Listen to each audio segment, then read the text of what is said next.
Hello, everybody, and welcome to the grand finale of the Hero series between the Burninators and Dad Legend. We have two series to kick off this momentous occasion for you. Later on tonight, ShinyPants versus YellowDart, but first, we have Meduzas versus Hockey Boys. I'm DollaBilz, joined by the inestimable, the Big Ted, a clash of the titans right here between Meduzas and the Hockey Boys. Absolutely. Say that word again. The Meduzas. In the effervescent, the Big Ted and Saku, of course. We are here to bring you. This is gonna kick it off. Meduzas v Hockey Boys. It's gonna be Druid Hunter Mage Rogue versus Druid Hunter Paladin Priest. Ted, what are your thoughts on what we might see as potential bans heading into this series? Yeah, so I don't know. I'm looking, obviously double hunter, always a good possibility. Of course, if you leave up the hunter, you better have a solid plan. And then Saku, what do you think for leadoffs? Assuming a double hunter ban, that makes a lot of sense. What do you like to throw with either of these lineups as the first potential deck? Bearing in mind this is last hero standing. So to throw away, to throw out first. What's your strong lead if your hunter's been taken away from you? The hunter's taken away, then I get a splash rogue. Yeah, and actually, Hockey Boys, the mad scientist, not bringing Rogue. Yeah, I know. So that would be Paladin for Mr. Hockey Boys, I think, if it's a double hunter ban. Yeah. Just a real quick point of clarification: is Kael'thas allowed in this? Was he out by the time deck submissions were required? That's a good question. Well, there's no deck submissions. It's only class submissions. Okay, so you don't have to. Okay, so you. So yes. Yes. I mean, it's not going to happen. But then again, what if it happens? I mean, it won't. But what if it does? I will say actually that Kael'thas, the new legendary that you get for logging in, it's a 6-mana 4/7 that reads your third spell every turn is free. It slots, at least in my very limited testing, pretty easily into Quest Druid. You guys have some thoughts on that? Yeah, I can definitely see that. They, have a decent amount of spells and a decent amount of like big cost ones too. And they're able to get to that high mana pretty easily. Yeah, then all of a sudden you're able to like throw down whatever, Bees, Call of the Wild, the Rising Wind, stuff like that. And then all of a sudden, bang, you still get to draw 3 cards and ramp 2 mana crystals for 0 mana. It'd be interesting to see. I haven't played much Hearthstone just because of crazy work, but it'd be interesting to see if that card actually gets played this night. And you were talking a little bit about the Paladin bring, Saku. What manner of Paladin are you expecting from Mr. Hockey Boys? Mr. Mech. There's nothing. Nothing to indicate. I think where he would go. Holy Wrath. It would be very interesting if he did. But hockey's pretty good at throwing people for a loop there. So yeah. And Mech Paladin is one of those decks that's got more legs than I expected. Sorry, go ahead, Ted. No, I was just gonna say just one other thing I wouldn't be surprised to see would be Medusa's banning the Priest. Priest is just really good right now. It has a lot of lineups where it just kind of sweeps. Yeah, and it's interesting to the last hero standing format. Obviously, the entirety of Hero Series is last hero standing, so these players are going to be pretty used to it. But just in a difference from, say, Conquest, you can be really rewarded for decks that can just draw correctly and win big, especially in these limited situations. Right? If you need to draw well 3 times, even if it's a low percentage chance, maybe in over 1,000 games, if you get the right draw, beat anybody. Yeah. Okay, so I do have bans. So what do you expect bans are going to be, guys? Do we all say Double Hunter is going to be the main? I'm gonna say Hunter Priest, actually. I'm gonna go classic Double Hunter. Okay.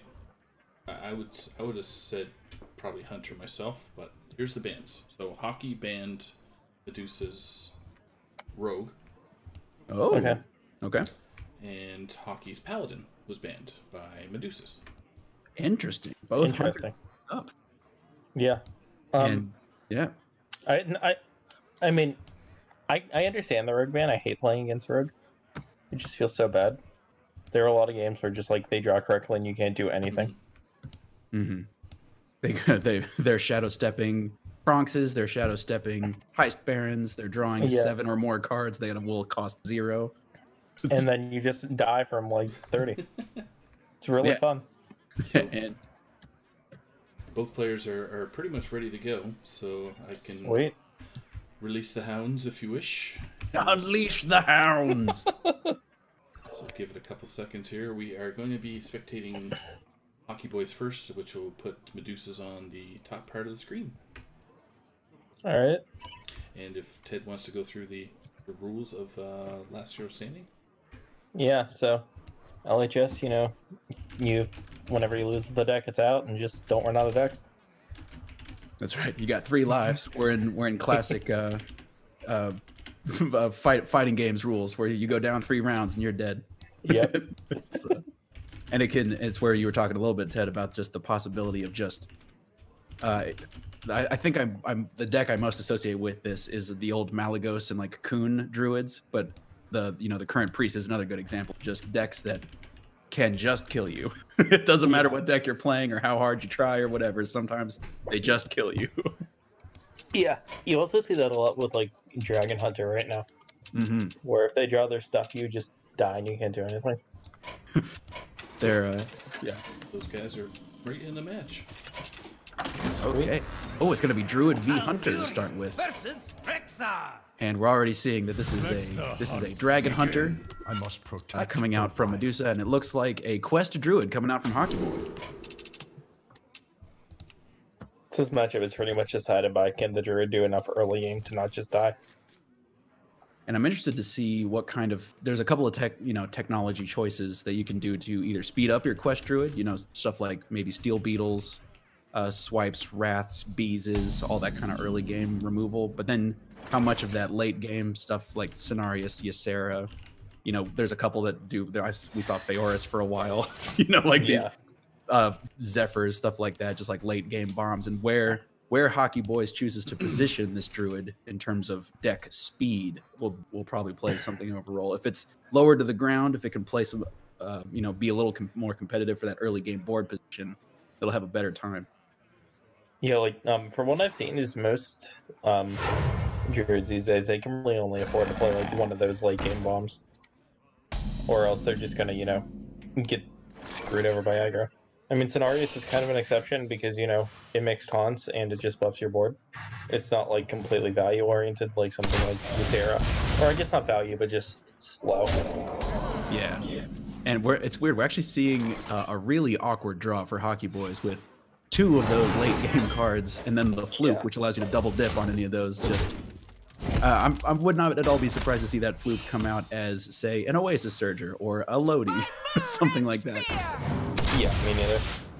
It's just really awkward for hockey. Yeah, just a blistering with like the Scale Rider shooting face and having to hero power pass for hockey. Well, hero power take an additional 3. I gotta say, I would pay 2 mana to deal 6 to 9 damage to the enemy hero. Yeah, I would too. And Medusa wasting no time. Frenzied Fellwing flying off the top of the deck and onto the board. I mean, luckily, Hockey can start to stabilize with hit noise this next turn. He just has to hope that he doesn't die here. Yeah, 6, 7, 8 damage showing, and you always have to live in fear of the Hammer, the Leroy, another Life Drinker. Like, there's so much available, just additional damage, Dragon Bane, Tracking. Stuff like that. Tracking could be big here, though. I don't know if there's anything that he'll have enough mana for just to end the game right here. Oh. 0 mana 3/3 seems pretty good though. Yep. Yep, tough to argue with the get a 3-3 on the board and you still get to hero power. Yeah. Although, looks like Meduzas is thinking about potentially throwing down this Primordial Explorer. Actually, I really like it because this really counters the Hidden Oasis. Allows the chomp. I mean, you can't stop the 12 healing, and you know the quest has completed. So, Meduzas now has to figure out how to just get that last little push over the finish line, actually take this win. Somewhat hockey can go up to 17 here. Yeah, the 12 health restoration plus putting a relatively big body movement. Like you were saying, I mean, this fluke is probably going to come down as an Anubis after. Yeah, just to try to get as much. And we see the Varanus. I hope he didn't hurt his shoulder. Medusa just flipping that Varanus, windmill slamming it on the board. That was pretty quick. That's an interesting addition. Is Varanus super standard? That seems like a pretty cool potential flex spot. Well, no, that's what he got off of the Primordial Explorer. That's what he got off Primordial. You're absolutely right. Yeah. Yeah. All right. Yeah, we're just going to see hockey with Hidden Oasis here again. And this is where all of a sudden Hockey Boys, if he's able to just gain his footing, I mean, the 7-6 Varanus is going to be able to potentially take care of this in one. I wonder if Meduzas is thinking about trying to catch this up in a freezing trap. I kind of like just pushing the damage here. Mm-hmm. Though he might be. Just going super wide. I'm interested to see what the decision is. I can make the argument to myself either way. It looks like like you're saying, he's going to go ahead and push this 7. Yeah. To face in his 3-3s. I feel like pushing 7 is too good. And the freezing trap will protect something from an Oasis Surger, something like that. He's going to innervate out a Cenarius, like you were saying, not strictly value oriented, just a way to generate more things to get in the way. Wait, I didn't know it was possible for Rottennest Drake to not be edged in gold. Seems to always happen. Yeah. That's what it looks like when it's green. Okay. Yeah. So everyone's seeing that, right? I don't have a spectator bug going on right now. That's everyone can see that. I wonder. Wow, what a surprisingly uncomfortable position Meduzas finds himself in at this point. I mean, Yeah. Do you play the pit fighter, kind of? What is Rottennest Drake when it doesn't activate? It's just like a 6-5 dragon. I mean, it seems part of me wants to just throw it out there, but I think I like it just for the tempo. You're gonna fall behind very quickly here, and I think you have to kind of play it and try to squeeze this game out last second. Quickly. Well, decides not to. Nope.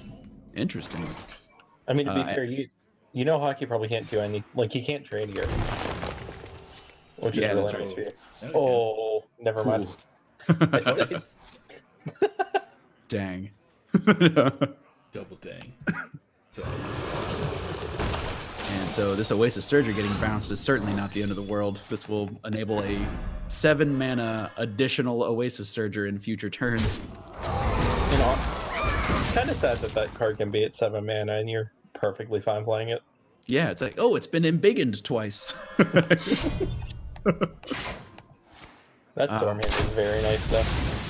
Yeah, and I mean, you were talking about how Dragon Hunter is one of those decks that can just keep finding damage. It seems no matter how many times, I mean, we've seen Hockey Boys heal for 24, as well as 12 points worth of taunt, plus an additional 8 points worth of taunt, and he's still sitting at 4 life remaining. Yeah. But if there's one thing Druid is good at, it's not only, it's doing everything once the quest is complete, able to gain life and gain taunt and gain board position over the course of a single turn. And actually Medusa is going to scoop it up and head into the next game. Yeah. Oh man, so what, Hockey had to go for like 30 life that game? Oh yeah. Just to barely pull it off. Just to barely squeak over the finish line with 4 meat health and then 8 armor health remaining. Thanks, Hockey, for letting me spectate your match and winning, so I can get some gold. Sleazy. And I would like to issue a formal apology to anyone who was spectating me, hoping to watch somebody win earlier today, because you had a long time to wait between wins. So what's Medusa's gonna bust out? Yeah. Oh, Probably Druid this time, I would think. Yeah, you got your Druid and your Mage left. It's always uncomfortable to go down in the very beginning of last hero standing, because now you need to win an unfavorable potentially. Not necessarily in this exact game, but at some point before the end of the matches, if you trade blow for blow, at some point you're gonna have to two for if you are Meduzas, you're gonna have to two for Hockey Boys, and it is going to be the Highlander Mage.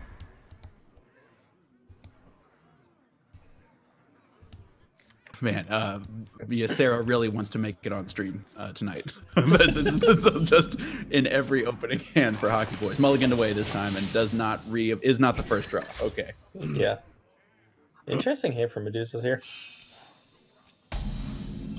Yeah. And not a... We could possibly see a turn 5 Pocket Galaxy with the Mana Saber plus the coin. Oh, very. Gonna go ahead and unrebuff that. Whoa. That's interesting. What is this? Is that the Can't Be Frozen guy? Living Dragon Breath. No kidding. Talk about a tech for this specific matchup. Yeah. I had completely forgotten about this card. This is a 3-mana 3/4 elemental that prevents your board from being blizzarded or frost nova. Something that mages love to do on account of those are both mage spells. Yeah. That's a pretty interesting, like I said, it's the little sneaky techs that are going in there. Yeah. I also found it hilarious how we didn't see this at all last game, but the second he faces the mage, he just swaps up. Yeah, as if he's whispering to his deck. That, hey, look at that. That's not going to work. Hey man, you want to try something? Yeah. I have to assume that's a singleton, right? That's just a one. Oh yeah, there's no way. Yeah. Surely you wouldn't run 2 of those, right? Surely. I feel like you're challenging him at this point. That would be madness. And gonna go ahead and activate War Druid Lodi to make stuff real awkward for this Mana Saber. But like you said, we've now hit the position where if Meduzas would like to, he can Mana Saber and coin to get out the Pocket Galaxy, but he loses Saber and actually can't kill off this Lodi if he goes for that route. Actually, I haven't seen a lot of cards that are not playable. Do you bust out the Reno this early? What to do? For 7 damage. What to do? Honestly, Reno just feels actually kind of good here. Your hand is just very awkward. Yeah, really need to get to those. I mean, it seems like you would like to coin 6 since you have 6 and 7. Oh, interesting. Actually going to go ahead and coin out the Pocket Galaxy, it looks like. Yeah. Okay. Bold strat. Pocket Galaxy is very good. Might just be looking to set up a Blizzard for next turn, or even the Reno too. That's true. No matter what, and that's kind of perhaps telling Hockey Boys that maybe he doesn't have the Reno. Yeah. I'm liking the looks of this quite a lot. Dragon color? The dragon color? Dragon. Yeah, dragon. Yeah. The Dragon Caster. Yeah. Caster, sorry. Yeah, you could Dragon Caster Blizzard and then Conjure. Seems very strong. Yeah. And you would lock down the board and still be able to hold on to your Reno. Going turns. Plus, next turn you may not need Reno again. You might be able to see him on next turn. It's like, I'm assuming that if your board gets frozen and then you play Dragon First, it doesn't unfreeze it. I would assume you're correct, but honestly, I've never seen the interaction. Yeah. Actually, it just says can't. It says can't be frozen. Yeah, so I assume that means that after. Yeah. Yeah. Find out. It unfreezes them. Oh my god! Oh, wow. I didn't expect it to work like that, but I've never seen this before. So this is awesome sauce. That is so cool. I guess it's not cool. It's actually very warm. I can definitely understand one person probably screaming exploded at his monitor right now. What to do? Yeah, that was amazing. That was 3 mana deal 10, essentially, by unfreezing the Lodi. Yeah, and you get a 3/4. Wow. And so now Medusa's in a super awkward spot. Obviously, the Blizzard has been spent, and now Reno doesn't clear this. So I assume we're going to see some combination of Reno and Kartuk Defender. But is there any reason why you would Dragon Caster and then Condor is calling your own Kartuk Defender? Oh, interesting. Okay, apparently not going to Dragon Caster again. Well, yeah. Time It runs would out come on back, me. right? The cartel would come back after you. Yeah, you would get still a you'd get a pile of sixes. I like Dragoncaster and oh, interesting. Okay, just gonna try and machine gun away this Lodi. Swing and a miss. I mean, took care of the Oasis Elemental. That's good. Left up the Lodi. Less good. Yeah. And this post quest Nourish is so powerful. Draw 3, and you get draw 3 for 4. Basically, yeah. And you ramp too if you need it. Just yeah, that's right. Actually, getting some of the ramp value off of that as well. I always just assume that druids always have 10 mana. I just assume that druids spawn in with 10 mana between Nourish and Breath of Ysera. Breath of Dreams.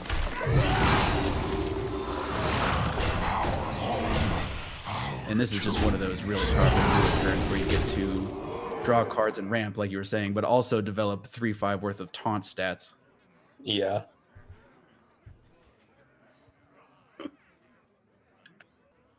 Man, Dragon Maw Poacher is too specific. We really need a dragon or dinosaur Maw Poacher at the moment.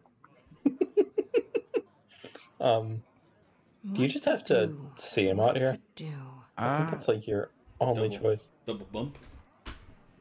Yeah, like that.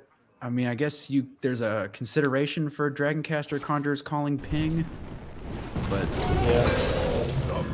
Oh, interesting. Dragon Maw Poacher Conjurer's Calling is going to be the option here. Oh, hey. really I mean, if you get to call your Conjurer's Calling, then yeah, this is absolutely the right play.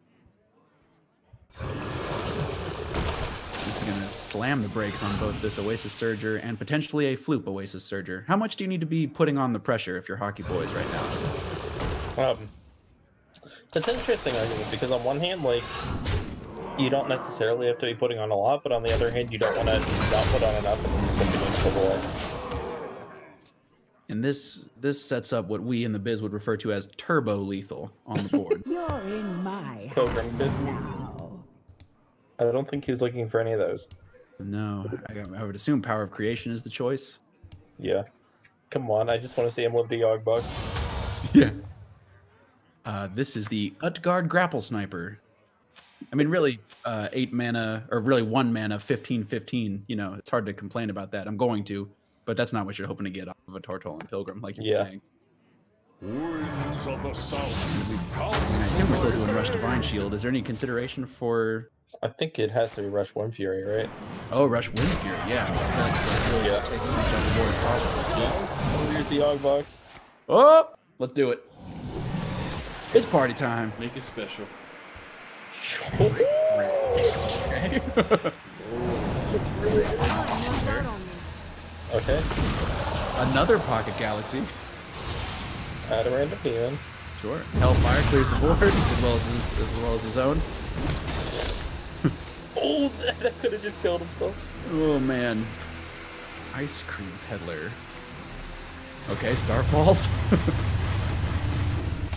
Man, I know that the chances are basically 0, but we might get a chance to see Ice Cream Peddler's battle cry actually activate. Not with a Winged Guardian. Oh, that's right. If you control a frozen minion. Huh. Oh, Frost Nova, what a draw. So he's just gonna Alex though. And so now... My dream. Oh man, Hockey Boys is clear to just go ahead and develop his own Ysera, shuffle these in, and just start getting ready for... Wait, is this Winged Guardian just being hard run in this quest room? Yeah. Huh. Oh, 1, 2, 3. Oh man. Oh my gosh. God. Hockey Boys shuffled all 7 portals to the top. Oh, look at that. That's pretty good. Alex, that's a really good draw. This game has become super bonkers complete clown fiesta nutso. I love it. I need that spoken reverse. I'm afraid I can only let you down on that. All right, let's see what the Dragon Queen has to say about this incredible board. Dragon Maw Scorcher and Twin Tyrant will I mean, they'll do not nothing. Yeah. This is an interesting. Oh man, Sathravar is definitely one of the lower ends of the possible Conjurer's Calling on the 9 cost. Anubisath Warbringer is interesting, but actually activating it is going to be potentially tricky. 8, 9, that's 17, 22. Where's 22 Mr. No Meduzas Freeze now. now? Where is he? Yeah. Funny thing is he couldn't play it even if he wanted to. You could Yeah. spell start. What's it? What? Start all his own stuff. Oh yeah, true. Make some space. Unfreeze some people. Get some heavy damage in. Shoot yourself in the foot. Yeah, Hockey Boy is really in the tank about where to send this Starfall. Thinking about potentially trying to kill Sathravar whilst leaving Anubisath Warbringer alive, it looked like, just based on the last targeting arrow that I saw. Yeah. Although it seems like if you're going to do that, you might as well just go ahead and land it on Dragon Queen Alexstrasza. Oh, actually still going to Starfall his own guy. As was foretold by Saku, so that he can heal all the way to 30. And get that 6/6. Oh man. What do you think about putting that heal on his face and not on his Winged Guardian? You can't be targeted. It can't be targeted. That's right. It's a spell. Yep. Makes a lot of sense. You're making a lot of sense right now. If it don't make dollars, it don't make sense. That's right.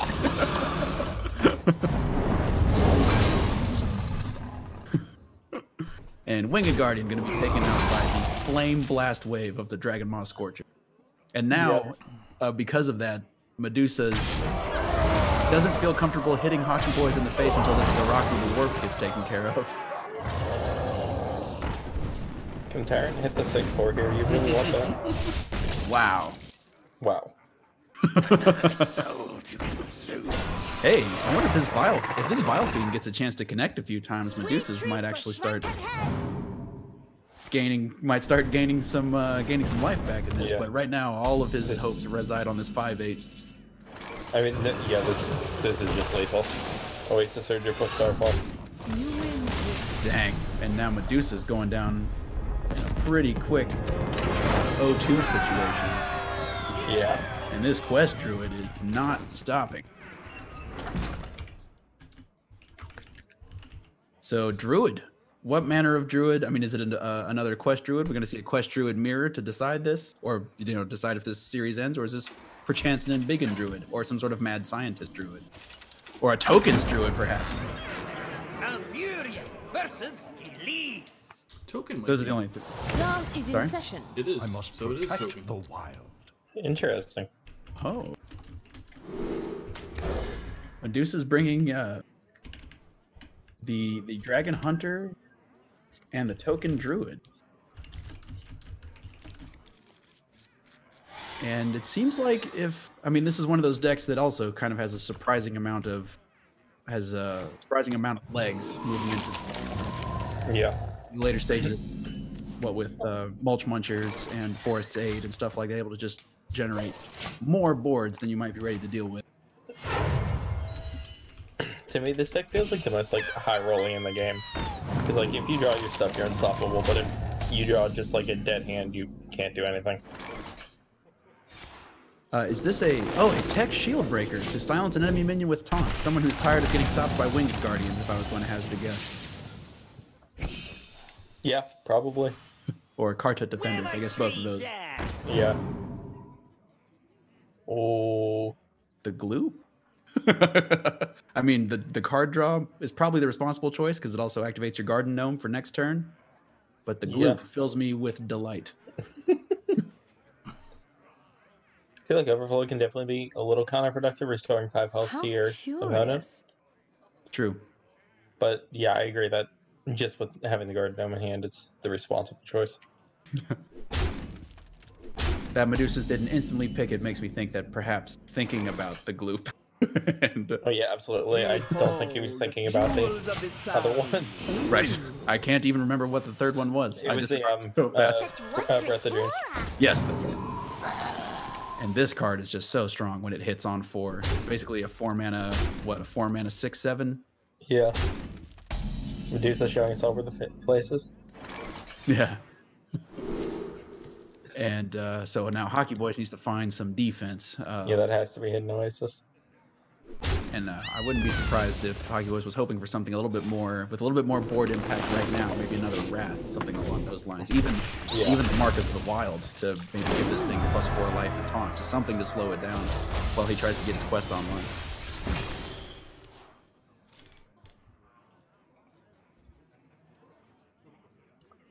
I mean, Garden Gnome seemed to be pretty tough for Hockey Boys to deal with last turn. Yeah. And it's glowing gold, I noticed. Soul of the Forest, I think, is probably a better option. Yeah, Soul of the Forest, you're just... Because you would get pretty punished by, what's Starfall it called? or whatever. Starfall, thank you, yeah.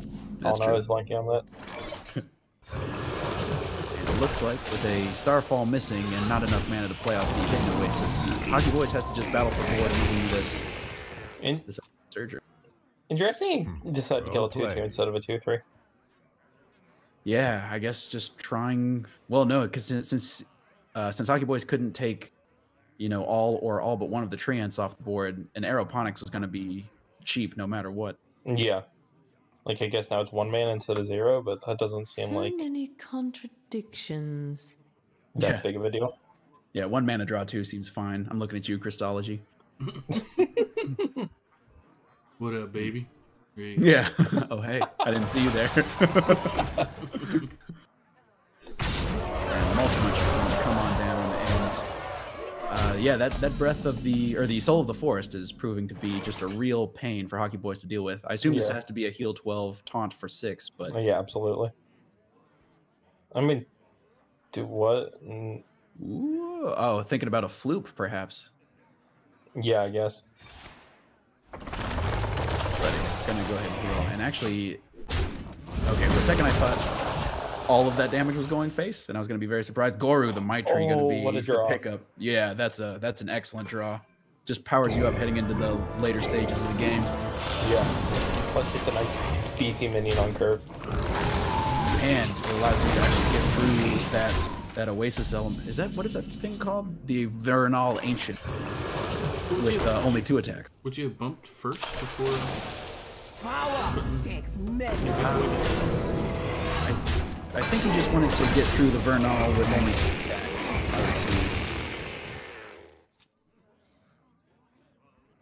All right, and so now Hockey Boy's trying to battle back. The Garden Gnome is pretty strong. I mean, the overflow, you were saying several turns ago, Ted, that the overflow is kind of counterproductive to the game plan. Here's a classic example. Exactly. This is, I mean, it's helpful to have if you're out of cards, though. You don't really care about healing your opponent for a little bit if, you just get to have cards instead of not, but... Yeah, I wonder if Meduzas is thinking about committing this shield breaker to silence the Lodi. I feel like it's way too weak to silence the Lodi. There's more 6/6 taunts as well as a Winged Guardian. Yeah. Yeah, that's right. You saw the Winged Guardian last game. I feel like there's no way you're doing it just to deal with a 4/1. Oh, gonna play the overflow. No way. Okay, because there's just a part of me that revolts at possibly healing those Oasis Surgers. That's just Such wondrous flora. But I can see what Meduzas is thinking about. I mean, this is kind of just doesn't feel. You're allowing these Oasis Surgers to attack 2 more times, and not. You need a little bit more, right? You need a Savage Roar. Need something to get over the edge here. Yeah. Where the expedition gonna find another hidden Oasis? Oh my god. Snatching that up pretty quick, yep. Yeah. Gonna be able to armor for 5. Starfall is gonna clear. Starfall doesn't do a whole lot here. No, actually it doesn't. All it really does is take the 2/1 off the board, as well as one of the regular treants. But it looks like this Crystal Merchant has served its purpose at this point.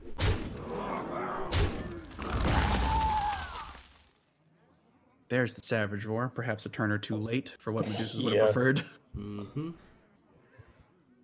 I would say so.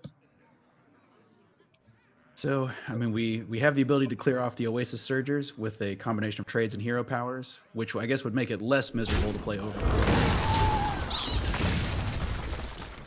But, okay, yeah.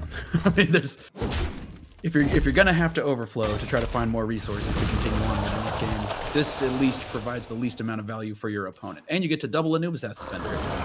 Yeah. Oh, and a Mulch Muncher on top. Yeah, I got to say, after having seen the results of that turn, I think I would allow them to heal for 5 if I get to develop, 200,000 health worth of. Just a slight 200,000 health. Yeah. That's right. All right, how much damage is this with the Shieldbreaker actually?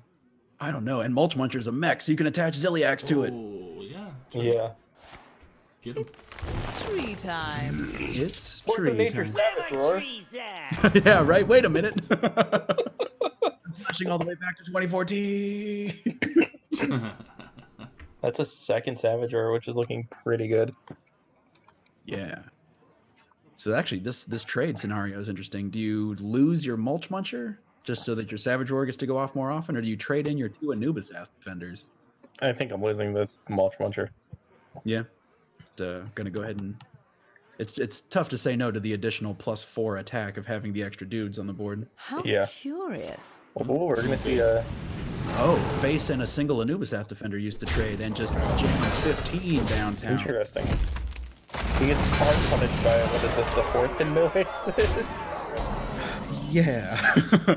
I guess he can trade off Zilliax's Divine Shield to get through this next Hidden Oasis. This 36th point of healing.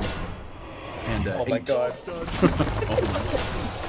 my. Well, I mean, what? You have the Shield Breaker too. That's true. True. You can just Shield Break or Savage Roar, and does that get the job done? That would be Shield 10 plus 14 plus 5, plus 5, plus 5. Yeah, plus 5 that's plus it. 5. Yeah. It is a metric So many buttload contradictions. of damage. Medusa's just gonna double check the math real quick. Yeah. Because this is, not somewhere you want to. Whoa, hold on. Wait a minute. let's not get crazy. All right, we're getting crazy. Okay, you can unmagnetize the Zilliax and Savage Roar, which gives you 5 attack. Yeah, Is that what we're gonna see? I think so. Yeah. Okay. That's what Okay. all right. I mean, it's kind of demonstrative that there were definitely more than one ways to take Hockey Boys from 30 life to a solid 0 over the course of the turn. Well, I mean, I haven't done the math, but pretty impressive that Meduzas was able to pull that out after Husky Boys healed for approximately 10,000 health. Yeah. I mean, I lost count around 8,700. It's just an incredible amount of life recovery and signs of life from Meduzas. Druid still undefeated in this series. Yeah. And I'm interested to see if Tokens, Treant Druid is going to be able to do the same kind of thing that Quest Druid was able to do to get us to this point, to this game 4, where it looks like we're going to Class is see in session. a Dragon Hunter from Hockey Boys up against the Token Druid of Medusa. If I'm not mistaken, I believe this is a pretty even matchup.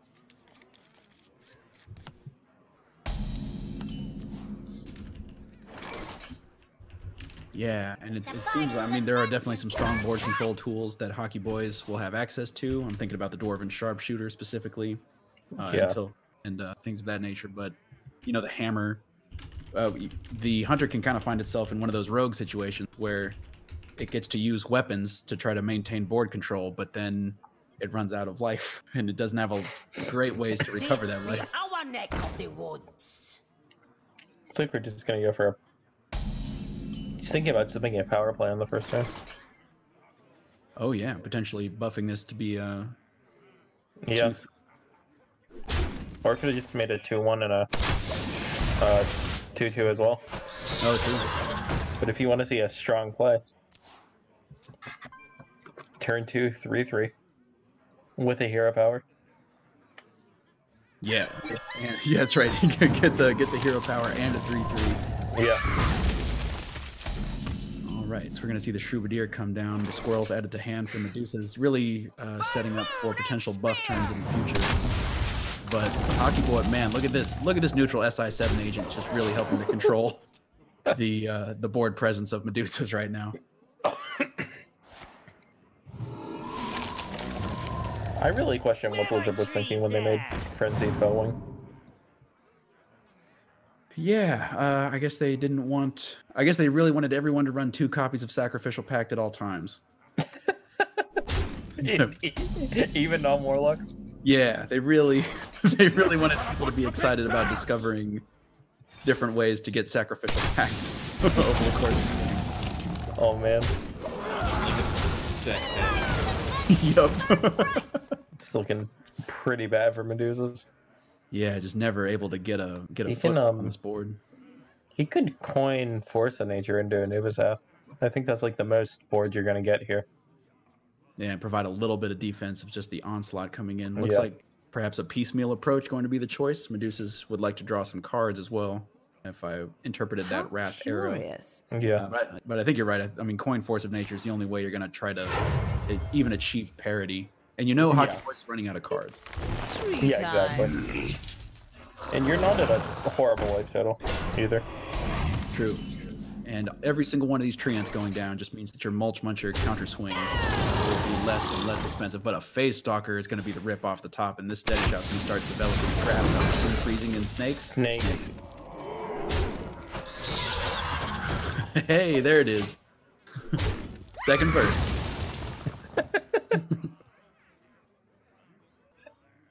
And now Meduzas. I mean, you're just gonna remove a 3/2 and add 3/3 to the board. Just Seems pretty good to me. I don't know about you. I mean, do you have to Mulch Muncher? You've seen this. You've seen the trap come off, so now you're able to, if you'd like, to play the Mulch Muncher to take care of either the other Fellwing or perhaps the Phase Stalker. I feel like you have to take care of the Phase Stalker. It's just one of those pseudo taunt How minions. Like, even though it doesn't have taunt, but it might as well have. Cause... Yeah. And like just the fact that your opponent's out of cards, you want to, you know, not let them get any value that they can. True. Oh my gosh, Oh the my Dragon God. Bane, the rip. And yeah, gonna go ahead and just see where this ballista shot goes. Face. Face is the place.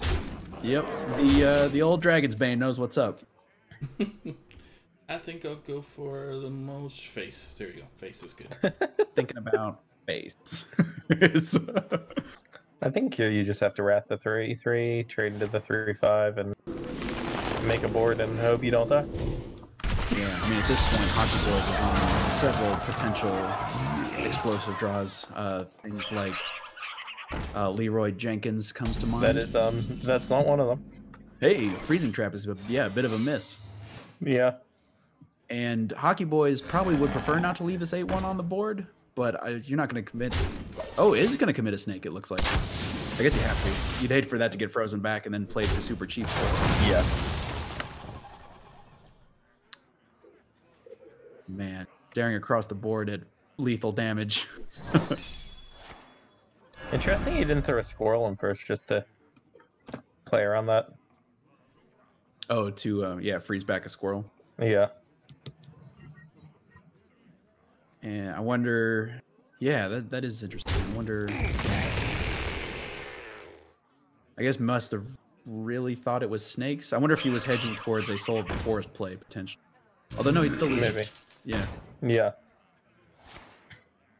And Shapeshift's going to gain that crucial 1 armor, because he's technically only looking at 3 across the board. And Hockey Boys, once again, has a bunch of draws. There it is. Hey. That's going to do it.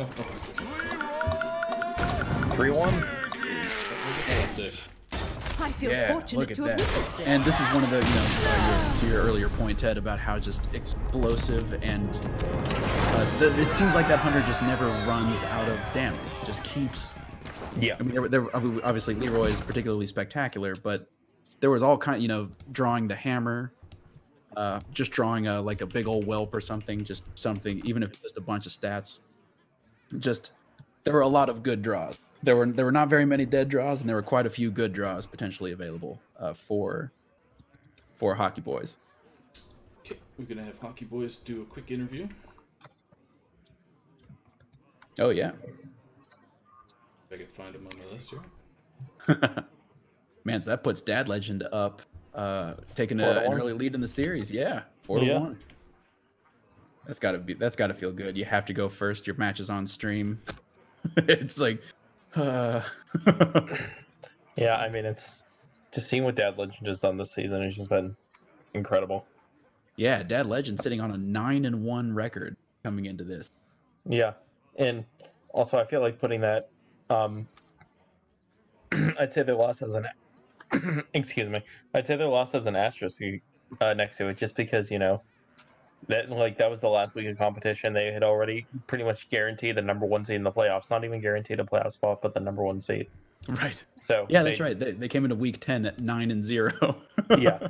So they just really didn't care. And yeah, able to throw. I would assume at that point you just intentionally throw decks that just you never get a chance to play on stream. Hello. Hey, what's up, Hockey? Congrats on the win, man. Thank you. I mean, congratulations, like Saku said. That was a super fun match, and man, what a showing for Druid. Talk to us a little bit about the Quest Druid lead, and did that go? Was that the whole plan? Like, just go ahead and go up real quick 2-0 with the Quest Druid?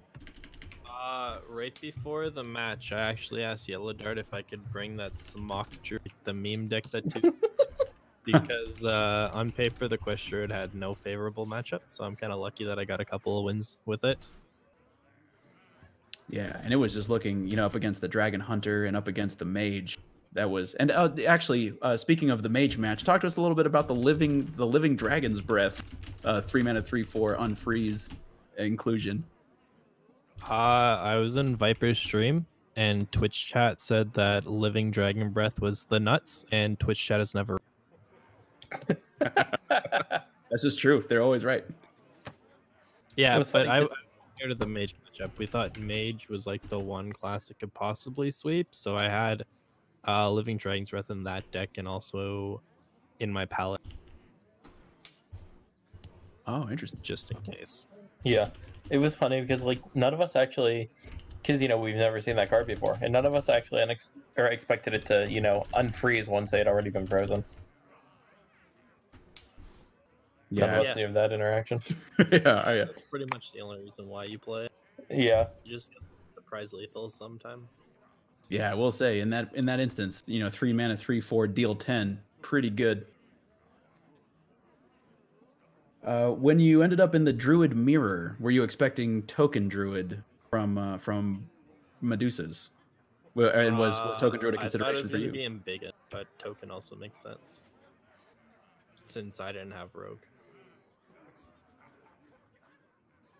But I mean, we could have had a Smock Druid Mirror. That would have been fun. Yeah. What were your thoughts on not bringing Rogue to this particular engagement? Well, we noticed that the Burninators brought Druid and Hunter, so Rogue was just kind of a bit we thought it wasn't as strong going into this week. When the classes came out and we were making the decks, I kind of wish I brought the Rogue instead of the Druid, but now I'm happy with that Druid. Yeah. yeah, I'd say it worked out pretty well. Plus, Rogue's overrated. Don't play it when you're playing against me, please. You don't like playing against 7 cards that cost 0? Power draw? Well, it's not that fun losing from 30, so. And yeah, gosh, and you actually had to live through that. That Token Druid just didn't ever stop. That Goru on 7 seemed like a pretty pivotal point. Before Goru came down, were you feeling pretty comfortable, or when did that game feel like it was slipping away? Was that in the Druid Mirror? Yeah, the Druid Mirror. Okay. So I want to preface this by, on turn 6, when I said well played, it was because I thought he had Savage Roar or Blessing of Ancients in his hand, and he was going to kill me. It wasn't BM at all. But yeah, so I think there was a turn where instead of playing Izera, I played the Oasis healing because I would have died to Savage Roar, I think. And I think that was the misplay. And I think there's a chance that I could have won that if I went Izera, hoped he didn't have the Savage Roar. Then the next turn, I could have gone Nourish into healing. Yeah. But I mean, I feel like it was too risky to, assume he doesn't have anything.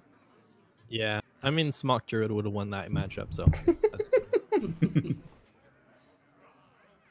What are your thoughts on the series overall? Obviously, this brings you to you have brought your team to a 4-1 lead, and you have YellowDart v ShinyPants coming up. What are your thoughts on that? Well, Dad Legend is gonna win every game. There you go. That's the only thought I have. Yep, and I mean, at this point, insurmountable lead. I mean, it's gonna be 5-0 at the end of the series. Wow. Predictions have come out. I mean, I think that's what I've heard from every member of Dad Legend so far, so. YellowDart may have told us to say this every time. What? I didn't say it. Well, you did say it on Tavern Talk quite a bit there, so he was confident that Dad Legend was going to come out on top. So, I mean, Sage might actually lose this match because he's already pumped about All Stars, and that's all he's talking about. He's like, all right, let's prep decks for All Stars. This is like right as we're about to prep decks for this week. Oh my god. Why am I not surprised? We have some fun decks planned if our other two teammates allow us to bring that if you. Nice.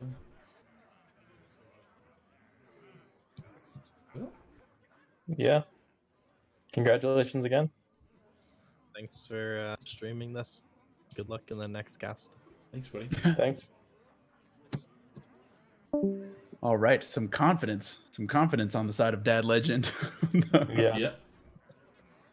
They've been handing out some heavy losses to pretty much every team that was rolling through in the season. Yeah, I mean, It brings a lot of confidence. pretty impressive when you have 3 All-Stars on your team. yeah, that's a good point. Just people already thinking about the All-Star match, already thinking about into the future. Yeah. Not just of this evening, but into the next thing, the next song. Yep. I'm just waiting for the other players to start ripping. So, All right. I got bans now. So, out of the Oh, matchup sweet. we have, what do you guys think the bans are? It didn't work the first time. Let's try it again. Hunter Priest. Give me a rogue and a warrior. I'm gonna No, go totally off the wall. You know what? I'm gonna go bold 2, double rogue. Ooh, okay. So, What is it? YellowDart banned Priest, Nope. Okay. and ShinyPants has banned Druid. All right. Interesting. We're in for a nice long match with Priest, a double Priest matchup. No, not double Priest. Yeah, single priest. Thank God. Yeah. Priest. So yeah, Hunter Rogue Warrior versus Hunter Rogue Warrior. Oh, actually, we have a straight. I mean, it's not Oh, necessarily going to interesting. be an archetype mirror, but it's going to be a at least a bunch of team kills. Yeah. I mean, I feel like, at least in my experience, the rogues are all Galakron rogues, and the warriors are all Galakron warriors. We've got to the point of like, how many saps? 0, 1, or 2? Like, is Battle Rage consistent enough? Do I do Leroy and Snip Snap, or do I cut both of those for double Korokron? Like these, I feel like that's the phase that we've got to for Rogue and Warrior. Although I'm ready to be really wrong. Show me a Highlander Warrior. Come on. Mechathune Warrior Mirror. Yes. That's all I want to see. Oh my gosh, have we talked about that on stream yet? How I tried to do a Kael'thas Mechathune combo and failed every time because Priest never played a minion, so I couldn't play Brawl. It was really funny because I believe what final week of the regular season, the Hockey Boys was they had already clinched and they were playing against the team that couldn't make it at that point. So both players were playing on stream. It was Hockey Boys and Super Murloc, and they both brought 4 Mechathune decks. Jeez. Wait, 4. So I mean, Warrior and Warlock I've seen before. Yeah. What else? How else do you Mechathune? No. How? Wait. Oh no. Now I want to go back and see their classes. It was Yeah. Druid, Shaman, Warlock, Warrior versus Hunter, Priest, Rogue, Warlock. Interesting. How do you? Wait. Even with a double discount, I am not sure how you, because there's not enough mana to like time rip. Yeah. Well, I mean, what doesn't Priest have that new card where if you've like invoked twice, you can? Let the hunt begin. You can discount. Like Oh, you could yeah. discount Mechathune 4 times if you have 2 Galvanizers and 2 Aeons of Fate or whatever they're called. So the boys have jumped in. So we got ShinyPants is going to be the first to spectate. So he's on the bottom with YellowDart on the top part of the screens. All right. ShinyPants is rocking a Hunter, maybe a Dragon Hunter, and same for YellowDart. Ooh, this is what happens when you don't ban Hunter. You end up having to play against. I don't think YellowDart is running unless he's got some special text going on there because there's a snipe. Yeah, this looks interesting. I mean, maybe just you do run a limited secret package in the dragon, so maybe decide to attack in a snipe. Yeah, that's interesting. I wonder what the snipe. I'm trying to think of stuff that has 4 health that you're trying to make sure you catch with a snipe. I would have I would have made the argument that it might be some sort of Highlander, but second tracking draw proves me wrong. Well, I mean, if there was a card that you could potentially play 2 copies of, I wonder if tracking is so good that you. Yeah. All right. Would it be preposterous to say tracking, coin, tracking? See what happens? That'd be alright. If you're silly. Just, hey, 1 mana draw a card of your choice. Kind of. Yeah. 1 mana choose your draw. Yeah. Draw 2 cards, lose 4. Sounds like a good deal. Oh man, and a corrosive breath coming into hand. Means that, I mean, YellowDart, it's too. When you think about just the mana value of hero powering when you have a Phase Stalker on board. Yeah. Oh no. Interesting. Setting off the snake trap is going to doom this Phase Stalker to certain death. Yeah. And it's, seems really bad too, giving your opponent the opportunity to freezing trap a snake. Yeah, and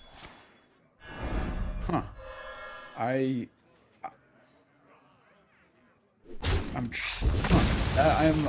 turning my head not unlike a dog who heard a sound it doesn't understand. I'm not exactly sure I followed that particular line of reasoning, but I could see the head tilt from here, buddy. Yeah, you can hear it. I did auditory head tilt. Huh? And so now ShinyPants has the opportunity to go ahead and play out a Primordial Explorer, picks up the Golden Brightwing, and clear off the enemy Phase Stalker for YellowDart. Man, if you just talking about a value perspective, you get the Primordial Explorer plus a Brightwing plus a Golden Legendary. That's 3 Goldens for the price of 1. Yep. Yeah. And one of them's a golden. I mean, a Golden Legendary is what, 1,600 dust. You can't argue with the dust value. Honestly. And so now YellowDart is going to play out a Fairy Dragon. It's not super exciting, but it's all. It was that or a Corrosive Breath, I would assume. Yeah. All right. So ShinyPants has the opportunity to play out Brightwing and still play out the Frenzied Fellwing for 1, but actually this is going to be this is going to be a trap Frenzied Fellwing turn. Honestly, ShinyPants is looking to just run with this. He has the board and he's just going to, try to extend that for as long as he can. And yeah, it definitely makes sense when you saw sort of a lackluster turn coming in from YellowDart with just the playing out the Fairy Dragon. I'm wondering if we kind of have to see the Corrosive Breath here on the 3/3. Yeah, try to get some semblance of the board under control. Yeah. But not having a Stormhammer is a major drag for YellowDart, because he'd love to be able to just hammer down Explorer. And the Freezing Trap is going to bounce back the Fairy Dragon. Just YellowDart is just not able. This has turned out to be a very slippery board for YellowDart to try to find his footing. Oh man, are we going to see double Brightwing picks? I mean, that seems like the only. Do Deathwing. Not gonna happen. But still. Quickly. Smart choice. It's okay. Brightwing is going to discover Deathwing. YellowDart just has the soul read on this particular Brightwing. All right, so several opportunities for Shiny, especially with no secrets for YellowDart. Face Stalker Hero Power, the possibility of, oh yep, we're going to see a discover on the Explorer. Yeah, I was gonna say I feel like Failing's just the choice here. Yeah, too much. You'd prefer to win before, or have just an insurmountable board position before you could have time to play out something like it. Yeah. Yeah. Question is, are you just going all face here? Yeah. What's stopping you? Besides poison minion. Yeah. And if you're going to take care of this poisonous minion, do you use your poisonous minion to do it? The fires of vengeance burn bright. I assume this is all going face, right? Oh, interesting. Value trade. Huh, interesting. Okay. I think I like just going all face with the hero power there. Yeah, I'm interested to see if this battle mage. Okay, corrosive breath. The YellowDart gonna try to start. I was just gonna say you can calm down now. The rocket strike was golden again. Oh, good. Okay, I was really starting to get nervous. Oh, what? that is some. So something tells me we're not gonna be seeing. No, something tells me the 12 damage. So there's 12 damage available to ShinyPants. I mean, that Feywing and hero power from before is probably put this game solidly out of reach before we're going to get to see the Shivala get down to even a playable mana cost.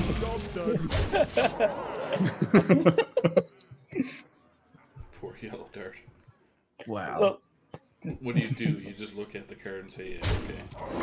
I'm trying to figure out if this deck even has 15 mana worth of spell. Good snipe. Yeah, that Yeah, rod but is it's too little, too late. see, It's 6, exactly lethal. Really? Yep, that's gonna do it. It's all over but the crying. YellowDart's favorite card, by the way. His actual favorite card or his sarcastic card? No, actual. Oh, okay. He's really depressed when they announced it. Hall of Fame. Yeah, that's. I wonder how much. I mean, what's the top end gonna be for the board-centric aggro decks? The venerable Jenkins rotates to Hall of Fame. Listen, all I know is I don't have to worry about rogues bursting me down from 30 anymore. Yeah. So I'm not complaining. Shadow stepping all over the place. Yeah. That's true. Yeah. But yeah, big to win that mirror because that's, a very crucial deck to have. Absolutely. And now you've stuck ShinyPants on having to choose rogue or warrior, going up against just a very dangerous deck. The sort of macro stats notwithstanding, this dragon hunter can just get there. Victory or death! Let the hunt begin. Looks like it's going to be the warrior. Yeah.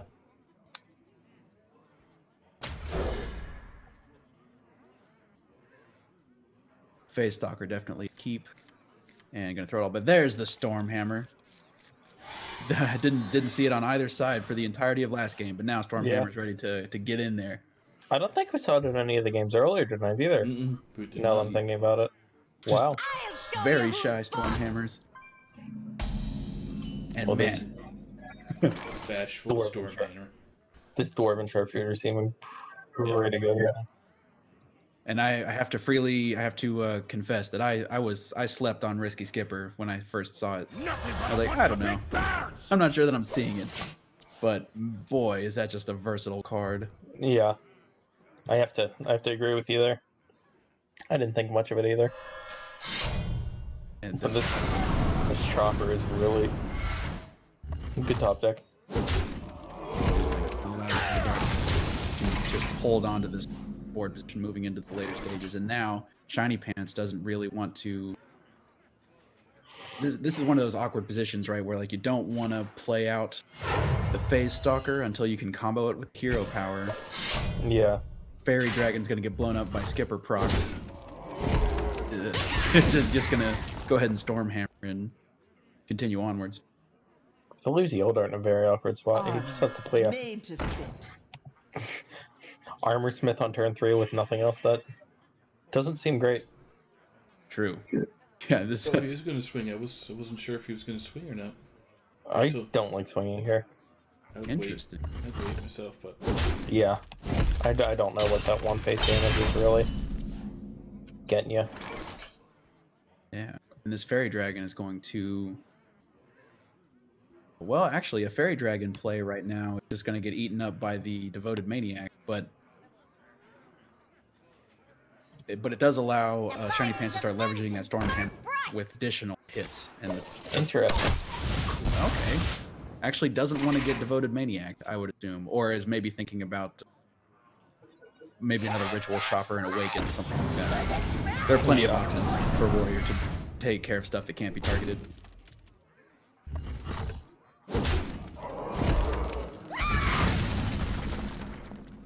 I think, yeah, we're just gonna see face stalker here, huh? Yeah, I mean the face stalker hero power. You know, draw a secret and play it, and you get the 2 face damage. And you get a 2/3 as well. That basically has to be removed. All right, the hold secret is a snake trap. So YellowDart is obligated to remove this. Like you were saying, it's a super high value target.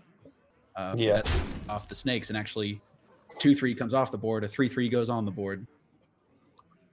So we're probably just gonna see the. I would have played the Scion of Ruin here.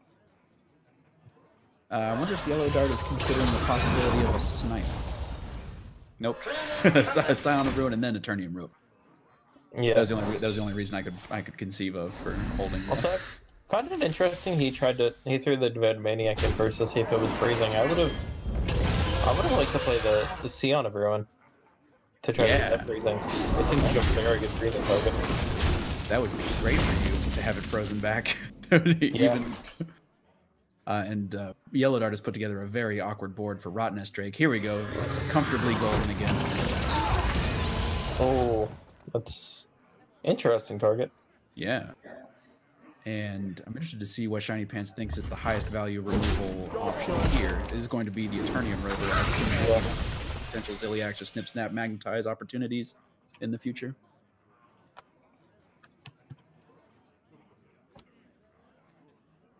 The Shield of Galvatron is going to allow, if YellowDart would like, to either start really pressing the issue and going face, or actually going to go ahead and take care of the Rottennest Drake. Yeah.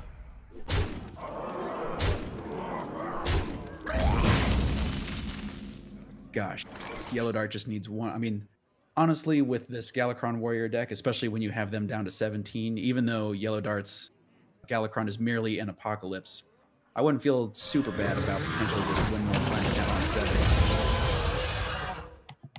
Get a couple of draws, turn your hero power into a damage dealing hero power, and just get over the edge.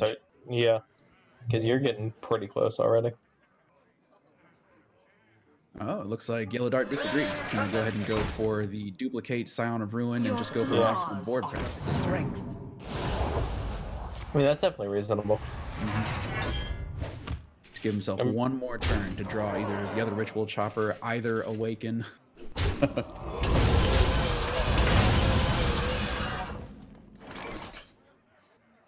And I think the ShinyPants just have to look for something off of Primordial here.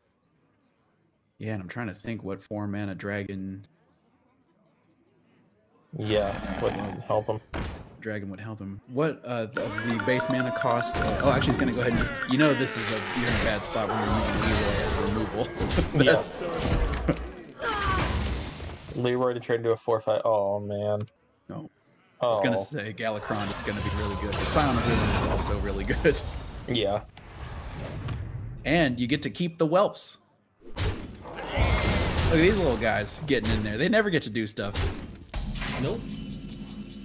Poor guys. Corrosive. Okay, so here we go. 5-mana dragon. Deathwing. Oh. Nope. Gosh. I mean, Cobalt Spellkin is going to come out the soonest, but you're going to be dead. You just I think you're dead no matter what you pick, right? Yeah. Can't. Okay. I mean, technically, if you corrosive breath, you're alive on 1 tier knowledge, but Galakron's gonna finish you off. Although this is still only a once upgraded Gal. He doesn't actually get his Tiger Claws just yet. Yeah, but he can still get hero power. That's right. He'll have 9 mana. Yeah, that'll do it. Yeah. That's right. He doesn't need big claws. He can use his little claws.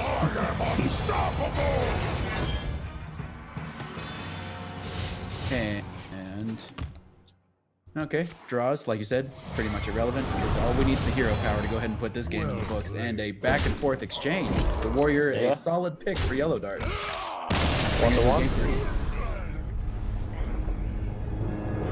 So now that your warrior has won, their hunter is defeated. I would assume if you are ShinyPants, gosh, this is kind of awkward. Do you queue up the mirror or do you queue up your rogue? Rogue. I just feel like I had a pretty good experience against rogue. When I went behind the oh, okay, actually gonna go ahead and queue into the warrior mirror. All right. Probably a better way anyway. For Cosmodon! So this, I mean, you want to talk about just two heavyweights hitting each other. Both of these decks are able to generate just damage on top of damage on top of damage. We see a pretty strong Invoke coming out for YellowDart with a level 1 upgrade already complete, as well as the Town Crier to keep finding stuff. I just find it pretty interesting that both of these guys decided to include some of these cards in Mecha Their Warriors. Oh, right. Made to fit. I was like, hold on, wait a minute. I have to mute myself for just a second. There's a riot outside. Looks like ShinyPants. There's too many people going after DollaBilz chocolate-covered coconut and almond treats.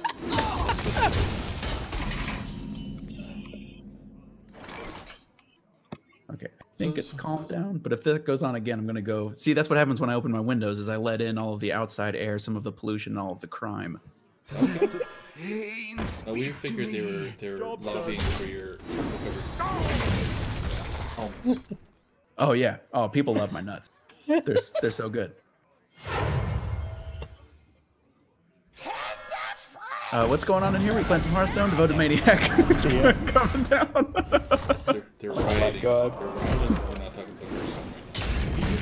about Hearthstone. We will see the Galakron for ShinyPants here, but no, he's not close to completing it at all. No. Oh my gosh, this Awaken will be the first Invoke. Yeah. Which, I mean, I assume. Oh, actually, okay, yeah. It seems like you get to clear the board. This isn't amazing, but at least you get to push 3 damage and, you know, move yourself at least the first iteration towards getting your Galakron rolling. Key card we haven't seen yet is the what is it? Is it the 2/3 that makes bombs? Oh, the Bomb Wrangler, yeah. Yeah, we haven't seen that at all yet. Man, Bloodsworn Mercenary, the Drosh. I mean, is this real life? Are we gonna have to tempo out a Bloodsworn Mercenary just to lose it to 1/3 of a Scion of Ruin? Yeah, Say it ain't so. Your flaws are your strength. Oh. Yeah, I mean you can't do anything else here. That's You gotta put something on the board. asking you shall receive, I guess. Escape. There's the bomb right there. Hey! And wow, there's actually a complete Galakron now for YellowDart with that Shield of Galakron draw. The Devoted Maniac will bring it to 4 out of 4 necessary to be Azeroth's end, whereas ShinyPants, hey, there's a Bomb Wrangler for ShinyPants as well. Just no way to activate it. Yeah, you just kind of have to play it that one. Cry a little bit. Yeah, this is... Gosh, this feels like just throwing debris into a sandbag that's getting overrun. Oh. YellowDart is... This is kind of unfair. Yeah, I mean, I mean, it's definitely tempting to Kronks. I'm also tempted to Devoted Maniac to just go ahead and or Shield of Galakron. Sure, we're supposed to Act as your YellowDart. state. Or mana. Yeah. And just And yeah, everything's just... cool. I don't think it really matters what YellowDart does here. Yeah, this the very first, or no, I'm sorry, the very second invoke effect for ShinyPants. Oh. If you could sum up this entire game in one moment, I'd say.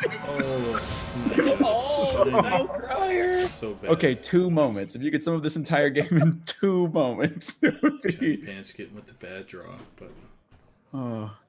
Oh man, this is. Gives ShinyPants an opportunity to Krunks this board down to nothing. Feels bad. Yeah. Gosh, I mean, Yeah, yeah, YellowDart's not even gonna need Galakron at this point. Yeah. Man, imagine being in a game where you don't play Galakron, your opponent does, and yet you still just Dominate. yeah. Just yeah. Has to be the Kronks here. You are too late. This return is Yeah. nigh. I guess the only option is board clear, but it's okay. YellowDart still hasn't drawn his Galakron, but he can force the issue with a Kronks this turn. Yeah. I would assume with a fully invoked Galakron, you're fine to just guarantee that draw for next turn. How much damage does ShinyPants have coming back here, actually? You are too 11 late. plus 10? This return is 21. nigh. Wait a minute. He has 21 coming back. So He's going to be one off.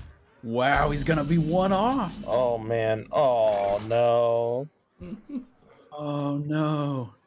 Oh, no. You've got to be kidding me. 11. Wow. That is. That this is gonna be. Yeah, just Yeah, because it would have been 3 more if you would have played this mode. yeah. So this is gonna be 18 damage, and like you said, 18, 20, 21, one He was off. one off. And this is gonna be it. Galakron's gonna come down and with the big claws this time. Yeah. Wow, that was so much closer than I expected. Yeah, that was. Imagine that boom bot. It's 1 point of damage. That boom bot doesn't miss face for 1 damage. And that game is ShinyPants. That's insane. That was a lot closer than it had anywhere to be. Yeah, and that man, Galakron Warrior is just so dangerous. There's so many times where I've thought I've stabilized against the Galakron Warrior and just been wrong. Yeah. And ShinyPants needing to compose himself a little bit, just take a breather. I feel like he feels a lot worse to be one off than to just get, completely blown out. Right. Knowing that you came back, that you're pretty much 1 point away, still sucks, Yeah. but to know that the chance. Yeah. None can escape my fury. So now ShinyPants' rogue is gonna have to do some heavy lifting. It's a pretty good hand, though. Yeah, I'm interested in the throwing back the second Pharaoh Cat. I guess I am too. looking for other stuff, looking for potential backstabs to just make the biggest possible Van Cleef on 3 potentially. Yeah, we're probably looking for that Seal Fade as well. Oh yeah, that's another card I will freely confess that I slept on. It's like three mana to deal 3. That doesn't seem very good. I mean, I feel like just a lot of Invoke cards I slept on. Yeah, When yeah, maybe most of them are just insane. And yeah, I guess they all live and die as a set. And Galakron is pretty good. I would say so. All right. Not gonna lie, that's not gonna be a thing I'll miss. Oh yeah, when the year of the whatever's after Phoenix comes into town. Yeah. And Golden, this is not really to do with the strategy, but Golden Pharaoh Cat is one of my faves from just an art stand from the Tombs of Terror. Yeah.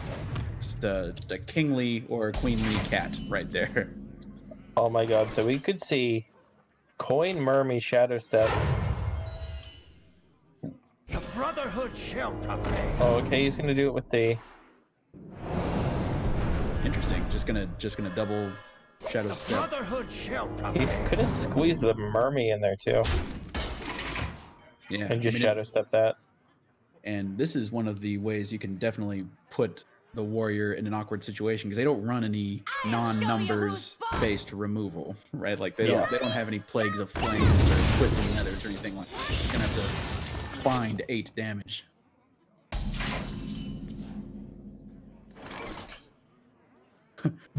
One of the things that I also appreciate for Risky Skipper is how it just kind of incidentally plays around stuff like Backstab and Seal Fate. Yeah. Does a very good job of that.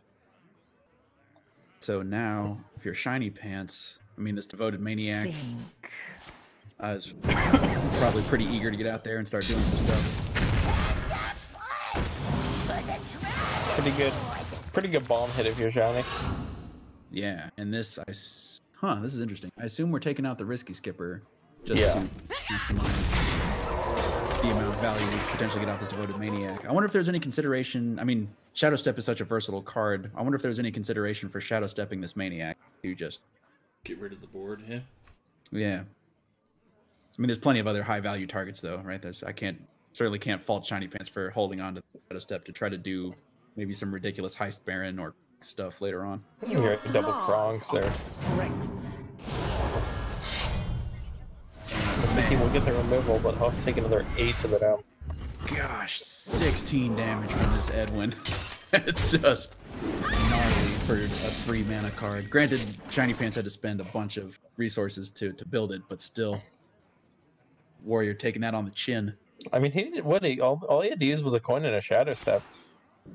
Oh yeah, actually. That's not really. That's not really a whole lot. And it was on turn 3. Yeah. Yeah. Oh, we're gonna see 2 Discover spells. Backstab or Dragon Horde? Please pick Dragon Horde. I mean, I understand. I really wanted the Dragon Horde. Let's get a Shambhala in this series. Yeah, I just like 3 to the face here. No, he's gonna kill the bomb. Could have been 4 to the face. Yeah, Devoted Maniac really taking one for the team on that one. Yeah. Let's see second Devoted Maniac, and this will turn this, or first Devoted actually. But second Invoke, so that will turn the Sion on. Yeah, and 2 mana draw 3 is really good. And yeah. It's funny, I always, there's a ridiculous part of me that wants to draw 6 off Battle Rage, but honestly, even drawing 2 is pretty good off of Battle Rage. Just a better Arcane Insight. Yeah. All right, Ziliax draw. Shield. I think I just shield. Yeah. Shield Ethereal. You're so close at this point. I wonder, do you ever Ethereal to just try to find, would 2 Eviscerates do it? No. Draconic Lack discovered off Shield of. That's interesting.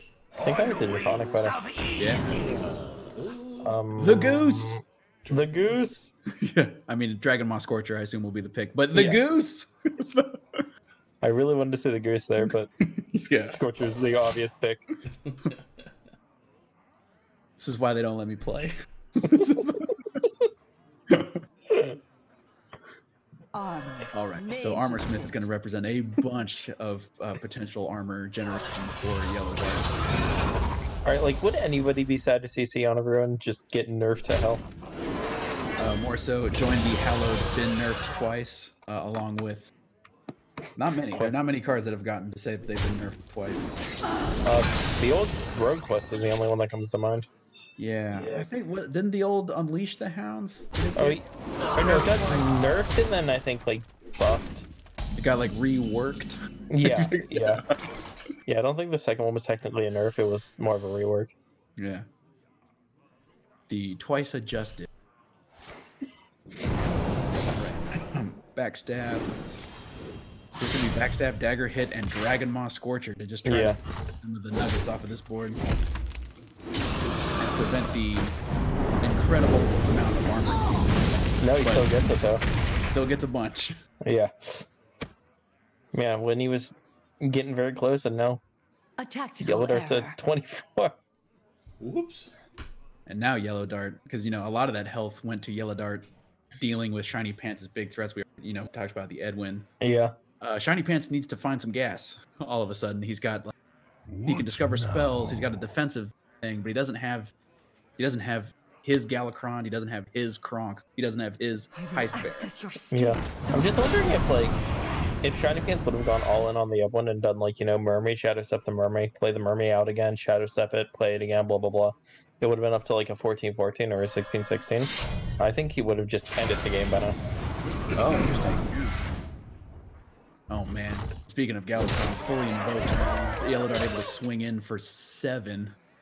And I must choose. Take it out. Yeah. Viscerate is gonna draw, and You need to play Ethereal and find something here. yeah, I wouldn't even be surprised to see a Shadow Step on this Ethereal if this is a miss. Ugh. Wow. Myra's Terrible. instead. Myra's probably the best choice, but Yeah, maybe a Sinister Strike. Oh, actually, wow, Sinister Strike. I was trying to come up with a reason for it. And I guess it's a combo activator. yeah. 8 plus 3 is Unity. Gosh, how did this get like this? 11 is only the armor that YellowDart has all of a sudden. Doesn't even get to his meat. So if you're YellowDart, I mean, I have to assume there's a temptation to play Kronks. You know your Galakron is fully invoked.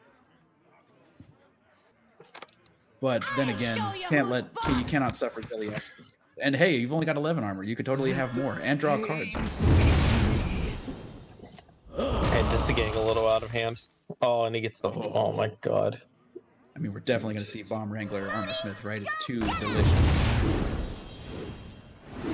Oh my gosh. Armor Smith going out too? Yeah. I don't see how you can't. I very much would like, please, YellowDart. Please. I really want to see this Armor Smith hit the board and just see an additional 4 armor plus some face damage plus some card draw. What if I told you it was... Yeah, sorry. You get rid of a couple minions in this, but they're not big high damage minions anyway, so. Yeah, true. Oh, gonna opt for the hero. Lame. Yeah. What if I told you... Oh no! Oh no. This is the cost of not shadow stepping that ethereal lackey. Man, like YellowDart got 2 armor off of that hero power, but he could have had 5. Right. And drawn a card, and gotten a bomb, and Yeah. makes guacamole and clean up some breeze. And it's only some face damage too. Yeah, that's right. Gosh, if you're a shiny, what do? I mean, Cry. sap the Bomb Wrangler? Like, what is... Ugh. Gonna dagger the Acolyte of Pain? That's miserable. Sap the bomb just in case you get the big 4. Yeah, is this... Oh, who's going out for the bomb ring? This is gonna be a... Alright. Quickly. Oh no. Oh no. This is, these are the kinds of decisions. You go to war with the army you have, right? And ShinyPants' army is falling apart at the seams right now. Yeah, let's go ahead and draw a Galakron. His return is nigh. And then, yeah, might as well devote, I mean, Armor Smith. Invoke. Armor Oh, made to hold fit. on. I mean, at this point, you can kind of just close your eyes and throw cards. So, Honestly, I think at this point YellowDart could hit the concede button, and I think he'd still be favorable in this. that would be no. You could hit boom button and enrage it. Go for max aggro. Hey, Boom Pistol Bully does prevent Galakron for 1 turn, but then you die to board. Wait, no, 6, 7, 8, 9, 10. Only 10. But the Awaken is actually going to allow both of these boom bots to explode as well as generate the additional attack. And let's be honest here. The way the series has been going, you know, both those boom bots are going phase for 4. Yeah, they know what's up. They've got their orders. Here we go. Let's see it. Boom Pistol Bully for 1. Wow. That one. What was that? What was that boom bot doing during the briefing? He didn't get the memo apparently. Yeah. So 8, 9, 10, 11, 12, 13, 14 damage. This is lethal. Yep. Brutal. Come on, Boombot. Yeah. Actually, Yeah, no, go. oh, I know, yeah, with the Enrage, yeah. Yeah. Was going for the swag strat, which I can appreciate. But wanted to clear the board the woman style. That's right. I appreciate it. And that's gonna do it. YellowDart. Man, YellowDart's Galakrond Warrior just taking names. And ShinyPants' Hunter, Warrior, and Rogue getting swept by Galakrond Warrior. You know, we were talking a little bit at the beginning about how awkward ShinyPants' draw was, and YellowDart just successfully leaned on him that whole game. Just did not ever. And well, the thing is, ShinyPants had a strong turn, like first 3 turns. And like you were saying, I'm curious to see how the game goes if that Van Cleef, instead of being an 8/8, is like all in on that Van Cleef. How much damage could have happened? Yeah. Because what, he could have played another Shadow Step plus 2 Mermies? Yeah, so it would have been 10, 12, 14. Yeah, it would have been a 14. Wait, no, actually 3 Mermies, right? Or no, because he's playing 1 less one. So yeah, so 3 more cards. So yeah, that would have been a 14-14. And what, he had him down to 13 at a point? There was a point, yeah, when YellowDart had to use his face to clear the Edwin, I think that put him down to, I believe it was 13, and he had the Eviscerate in hand, so he's basically a 9. So yeah, I think if he would have gone all in, he could have gotten there. It would have been a pretty different looking series. And yeah, I mean his deck, you know, the whirlwind healing YellowDart for so much. Speaking of YellowDart, there he is, the YellowDart frog himself. Congratulations, doing some work on that warrior. Oh, thanks, man. Yeah, we practiced that a lot the last 2 nights, so it felt good to see it kind of come through. And I needed it too, because that was really my only good matchup into the Hunter. Yeah. Oh yeah, actually, talk a little bit about, so when the Hunter mirror, the one that I blew, yeah, it was it was just a tough. I mean, the whole series was really hard fought, and you know, super appreciate you playing on stream. Absolutely. The first 2 turns in the Hunter matchup were tough. I debated for a long time on whether to coin the Stalker or not. I figured, you know, my mindset is always make him have it, so I did, and he didn't have it. But his secret was better than mine, and I think that kind of won him the game. I kind of went into that thinking it might have been freezing and thought it wouldn't matter so much if my 2-3 got frozen. Actually, it's probably a good thing. But the snakes were tough, and then my freezing was obviously really bad into the snakes. So I think that kind of turned the game on its head right there. Now, I mean, that said, I think going first in that matchup is always better if you have a 1-drop. But I didn't do myself any favors those first 2 turns. And that matchup just balances on a. It's like that matchup reminds me a lot of like a pendulum. It's upside down, right? Where it's teetering, and then once it swings hard, yeah. And he got that edge after turn 2, and it's really hard to come from behind in that matchup. I mean, you have to get ahead and stay ahead. But then turning it around, so the warrior, in your sort of overall strategy, warrior was there to beat Hunter, because obviously you banned his priest, so you had a plan for Hunter. Yeah, I mean, everyone hates priests, so just save everyone some time. You just ban that, right? Ban hammer to the ground, sir. Yeah, whether that's right or not.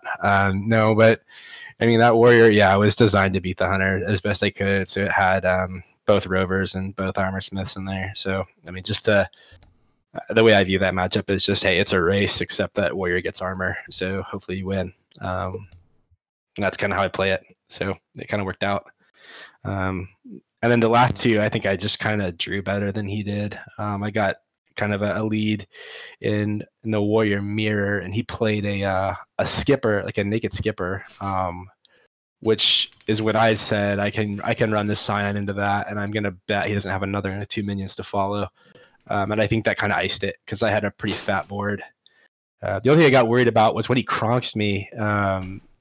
There's a chance if he had like some kind of Leroy, the 3/3 that duplicates plus Enrage or something, I was dead. So you know what's crazy about that Did he have 2 of the pieces? Well, he was one. So you had 22 life with that key. That I don't know if I can stress to you how important that armor up was on that. Oh, I knew. Yeah, I thought about playing the armor smith, but I was like, no, I need every armor I can get. So the 2 is more. I just needed to survive to the next turn because I had it if I did. With the amount of, so he actually had Ritual, Chopper, Devoted Maniac, Hero Power, plus his 5/5 and his 6/5 or whatever. He had 20. Basically, he had 21 points of damage to your 22 life. It was. Oh, so that was a good move. Yeah. Better than I thought. I mean, I thought it was right. I didn't think that was going to be the margin of error. Wow. Okay. Yeah, it'll be fun to go back and watch that then, because I did think about that, and I was like, you know what, 2 armor is better than 1. I better do it now. Yeah, and that's. I mean, that made. There's only 1 hit point that matters, and that armor up allowed you to keep yours. Over the course of the whole game, we were sort of lamenting, like, "Oh, ShinyPants, super dead. Oh, ShinyPants, he's just playing a 3." That's what I thought too. I thought that too. Then I was like, "Oh my gosh, I got Krogs, like the 1 card." Yeah, that was bad because I put a big old board out there for him to do that too. Yeah, that's right. The big deal. I mean, it was really wide. I mean, I think there was some draw out there, so I think I got a card or something, maybe a bomb out of it. I don't remember, but it was a big board. And then against the Rogue, one of the things we had been talking about, and Ted put forward the possibility of an even bigger Van Cleef. ShinyPants had the opportunity to double Shadow Step a Mermy, and then play out Van Cleef, which instead of, he ended up with an 8/8/1, I think, according to the math. Yeah, which, it would have was 14. You could have got it to 12. Could have got to 14. 14. Okay. Well, yeah, that would have probably done it for him because it took a lot of nerve to get through the one that I did. Yeah. I think considering what he did, I mean, that was a great turn. But considering what he did, I think I actually played it fairly well with the bomb hitting it, and then just cleaned up with my face. So, I mean, I got down to like 13 damage, like real quick. But I mean, a couple good swing turns with skippers and armor smiths and stuff kind of changed that pretty quick, which Warrior can do. So, I was pretty disappointed to see that Van Cleef come down, but I guess it sounds like it could have been a lot worse. So, absolutely. And then that whirlwind turn that really just spun the whole. All of a sudden, you're sitting there at 13 life and 11 armor. Yeah, that was just need that. Because I mean, you never feel safe against Rogue when they can get like 0 cost Galacrons and Kronxes in the same turn. It's just, you're never safe. So you need all that armor you can get to try to just blast them back in the face, I guess. Yeah. So talk a little bit about, so this is a strong lead for Dad Legend. So obviously both you and Hockey Boys have successfully gone up. So what does that bring the score to? 8-2 if I'm not mistaken? 8-2. Yep. 8-2. So yeah, so we need one more, I guess. Yeah, I mean, I would say though, if you were to score it at home, right, and you look at how the seeds line up, like maybe me and Hockey were supposed to win, and then the 1 and 2 is more of a toss up that you look at on paper. Maybe Lil Harthy is a great player, so you might say he's favored in the Starlux. I would never say that because Starlux is amazing. But I do think we still have our work cut out for us. This is by no means over. This is, yeah. I mean, I just don't see this going to end super quick. I mean, it's just, even though I predicted a 5-0, like I can't say that it's I'm gonna walk back a little bit on that. That's a very hard fought 3-1 that I just pulled off. I mean, that I was really close to dying a number of times, it sounds like. So I mean, it's ShinyPants played pretty good. Oh yeah, man, that Warrior. Because we had just said, are we living in a world where we tempo 3/3 a Bloodsworn mercenary to get defeated by 1/3 of YellowDart's Scion of Ruin? That just is how this game is going. And then Ted comes in with like, actually, he's one off lethal. Yeah.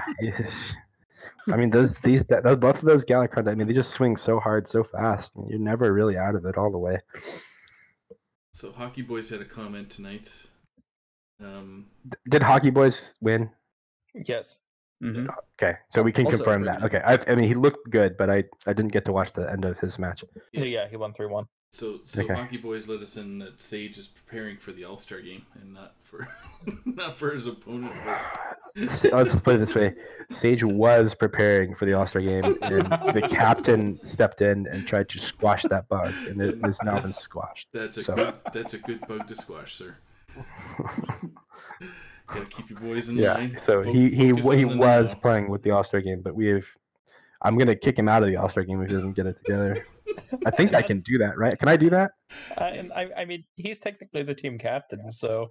I mean, of the All-Star team, but I'm his captain, so I can not release him for that game. I think is how that works. I think we have to look in the rules. I can DM our app right now and see if that's. Just some incentive. Yeah, I have a good relationship with Mark Shire. I think he's chief of rules, so we can probably make that work. That was all in fun. So, but congrats on the win tonight, and appreciate it, guys. Congrats for your team to be up 8-2 so early, and weekend will bring the championship, or it'll bring something. So it'll be fun to watch. Yeah. Hopefully, it's a good show for everyone to watch. 100%. Yeah. Thanks, YellowDart. Absolutely. Thank you guys for putting it on. Yeah. All right. So that is a decisive from Dad Legend. But again, like YellowDart was just saying, it's the score does not necessarily, a 3-1 and a 3-1. Some of those games were much closer than the 3-1 score might lead you to believe. Absolutely. And one more damage that could have been 2-2 and easily gone either way. And then we get to find ourselves in the middle of just a whirlwind of rogue mirror, where just all kinds of nonsense is possible. So Saku, what can the audience look forward to? I don't know if you have this in front of you, but do we know what the schedule is for the remainder of the Burninators? Yeah, I'm just looking at the weekly schedule that we got going on. So Saturday, just gotta double check.